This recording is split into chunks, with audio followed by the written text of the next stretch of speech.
বন্ধুরা, পাকিস্তানকে 4 উইকেটে হারানোর পরেও এখন পরবর্তী ম্যাচে নিউজিল্যান্ডকে গুঁড়িয়ে দেওয়ার জন্য গম্ভীর তার দলে এমন কিছু ভয়ঙ্কর খেলোয়াড়দের সুযোগ দিয়েছেন যারা শুধু বিস্ফোরক ব্যাটিং করবে এবং মারাত্মক বোলিং করবে। হ্যাঁ বন্ধুরা, গম্ভীর খারাপ পারফর্ম করা এবং ফর্মের বাইরে থাকা খেলোয়াড়দের একেবারেই দলে রাখেননি, কারণ তিনি শেষ ম্যাচে নিউজিল্যান্ডের বিপক্ষে জিততে চান।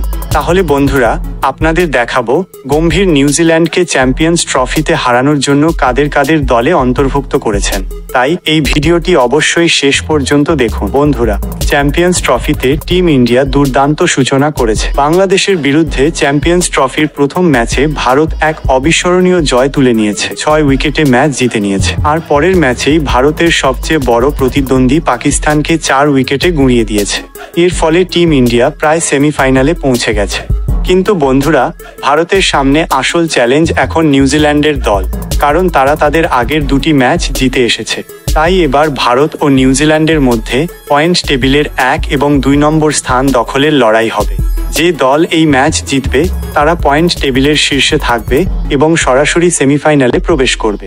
আর 4 তারিখে সেমিফাইনাল খেলার সুযোগ পাবে। এই ম্যাচটি 2রা মার্চ দুবাই আন্তর্জাতিক ক্রিকেট স্টেডিয়ামে অনুষ্ঠিত হবে, যা নিয়ে পুরো ক্রিকেট বিশ্ব অপেক্ষায় রয়েছে।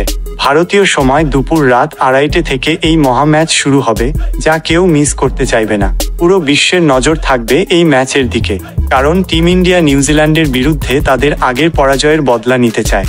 সেই কারণেই নিউজিল্যান্ডের মতো ভয়ঙ্কর দলের বিরুদ্ধে এই মহা ম্যাচের জন্য গৌতম গম্ভীর ইতিমধ্যেই 11 জন ভয়ঙ্কর, ক্ষুধার্ত এবং জয়ের জন্য উদ্গ্রীব খেলোয়াড়দের নিয়ে ভারতের সবচেয়ে শক্তিশালী প্লেয়িং 11 ঘোষণা করে দিয়েছেন।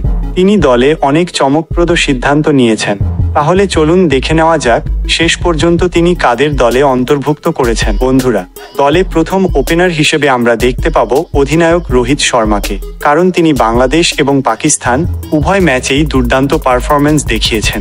প্রতিবারের মতো এবারও তিনি দলকে সামনে থেকে নেতৃত্ব দিতে চান। যদিও তিনি ছোট ইনিংস শুরু করলেও এবার সেটাকে বড় রানে পরিণত করার চেষ্টা করবেন। আর দ্বিতীয় খেলোয়াড় হিসেবে দলে রাখা হয়েছে শুভমন গিলকে, যিনি এবার চ্যাম্পিয়ন্স ট্রফিতে সহ অধিনায়কের দায়িত্বও পেয়েছেন। তিনি বাংলাদেশ ম্যাচে সেঞ্চুরি করেছিলেন এবং দলকে এক স্মরণীয় জয় এনে দিয়েছিলেন। তিনি তার ক্যারিয়ারের সেরা ফর্মে রয়েছেন, বিশেষ করে ওয়ানডে ফরম্যাটে ভারতের জন্য দুর্দান্ত পারফরম্যান্স করে যাচ্ছেন। ফলে রোহিত এবং গিল একসাথে ব্যাট করলে নিউজিল্যান্ডকে 10 উইকেটে হারানো সম্ভব।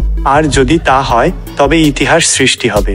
এরপর 3 নম্বরে গম্ভীর দলে রেখেছেন বিরাট কোহলিকে, যিনি আগের ম্যাচে দুর্দান্ত সেঞ্চুরি করে পাকিস্তানকে একেবারে উড়িয়ে দিয়েছিলেন। ফলে পাকিস্তানকে তার সামনে মাথা নত করতেই হয়েছিল। এই ম্যাচেও বিরাট কোহলি গুরুত্বপূর্ণ ভূমিকা পালন করবেন, কারণ যত বড় টুর্নামেন্ট হয় তার পারফরম্যান্স ততটাই অসাধারণ হয়। বিরাট সবসময় বড় ম্যাচের প্লেয়ার এবং যখন প্রতিপক্ষ নিউজিল্যান্ডের মতো ভয়ঙ্কর দল হয় তখন তিনি সম্পূর্ণ অন্য লেভেলে পারফর্ম করেন। বিশ্ব ক্রিকেটকে ভয় ধরানোর জন্য যথেষ্ট। আর এই অবস্থায় আবারও বিরাট কোহলি তাদের জন্য সবচেয়ে বড় মাথা ব্যথার কারণ হতে পারে। এরপর 4র্থ নম্বরে গম্ভীর শ্রেয়াস আয়ারকে রেখেছেন। আয়ার গত 2টি ম্যাচে পুরোপুরি ব্যর্থ হয়েছেন, কিন্তু তার উপর গম্ভীরের সবচেয়ে বেশি বিশ্বাস রয়েছে। তাই তাকে দলে রাখা হয়েছে, কারণ তিনি মিস্টার ডিপেন্ডেবল। বিশ্বকাপেও তিনি দুর্দান্ত ব্যাটিং করেছিলেন, তাই এই ম্যাচেও ভালো খেলতে পারেন। এরপর 5ম নম্বরে গম্ভীর KL রাহুলকে বাদ দিয়ে তাকে সরিয়ে দিয়েছেন এবং ভারতীয় দলে ফিরিয়ে এনেছেন ঋষভ পন্থকে, যা অত্যন্ত জরুরি ছিল। কারণ KL রাহুল খুব খারাপ ফর্মে রয়েছেন। তিনি অনেক সুযোগ পেয়েছেন কিন্তু ভালো পারফরম্যান্স দেখাতে পারেননি। তাই গম্ভীর এখন নিউজিল্যান্ডের বিরুদ্ধে উইকেট কিপিংয়ের বড় দায়িত্ব ঋষভ পন্থের হাতে তুলে দিয়েছেন। এরপর 6 নম্বরে গম্ভীর হার্দিক পান্ডিয়াকে রেখেছেন। হার্দিক পান্ডিয়া এই দলের ব্যাকবোন।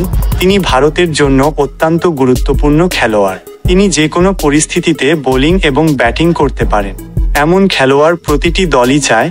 আর নিউজিল্যান্ডের বিরুদ্ধে তিনি ইতিমধ্যেই তার সেরা পারফরম্যান্স দেখিয়েছেন। তার নাম শুনলেই প্রতিপক্ষের টেনশন বেড়ে যায়। তাই নিউজিল্যান্ডের জন্য তিনি আবারও সবচেয়ে বড় দুঃস্বপ্ন হয়ে উঠতে পারেন।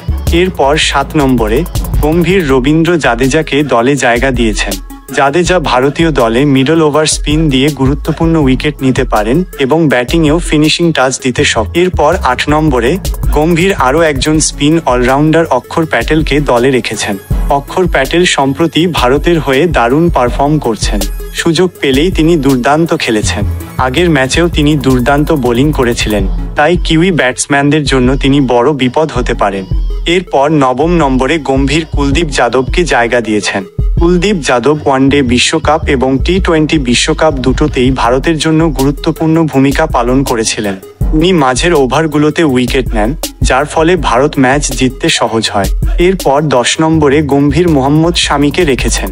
মোহাম্মদ শামি আগের ম্যাচে 5 উইকেট নিয়ে একাই বাংলাদেশের ব্যাটিং লাইন আপ ধ্বংস করে দিয়েছিলেন এবং ভারতকে জয় এনে দিয়েছিলেন।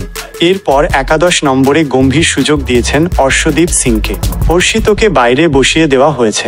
অর্শদীপ খুব বেশি ওয়ানডে ম্যাচ খেলেননি, তবে এবার তিনি সুযোগ পাচ্ছেন, কারণ তিনি একজন বাঁহাতি ফাস্ট বোলার এবং এটি তার জন্য বড় অ্যাডভান্টেজ হতে পারে। তো বন্ধুরা, গম্ভীর তার 11 সদস্যের দল ঘোষণা করেছেন এবং এতে দুটি বড় পরিবর্তন দেখা গেছে, যা অত্যন্ত গুরুত্বপূর্ণ ছিল। কারণ রাহুল ফর্মে নেই, তাই পন্তের মতো একজন খেলোয়াড় নিউজিল্যান্ডের মতো বড় দলের বিরুদ্ধে কঠিন পরিস্থিতিতে ভারতকে ম্যাচে ফিরিয়ে আনতে পারে। অন্যদিকে অর্শদীপ দলে আসায় ভারতের বোলিং লাইন আপ আরও শক্তিশালী হয়েছে এবং তিনি মোহাম্মদ শামির সঙ্গে জুটি গড়ে আরও ভালো পারফর্ম করতে পারেন। তবে মোহাম্মদ শামির ফর্ম নিয়ে কিছুটা দুশ্চিন্তা রয়েছে, কারণ আগের ম্যাচে তিনি চোট পেয়ে মাঠের বাইরে চলে গিয়েছিলেন। তাই দেখা যাবে শামি ও ভারতীয় বোলাররা কিভাবে নিউজিল্যান্ডকে চাপে ফেলতে পারে। বন্ধুরা, সবকিছু জানার পর আপনাদের কি মনে হয়? ভারতীয় দল কি নিউজিল্যান্ডকে হারাতে পারবে? কমেন্ট করে জানান এবং এমন আরও নতুন ভিডিও পেতে আমাদের চ্যানেল সাবস্ক্রাইব করুন।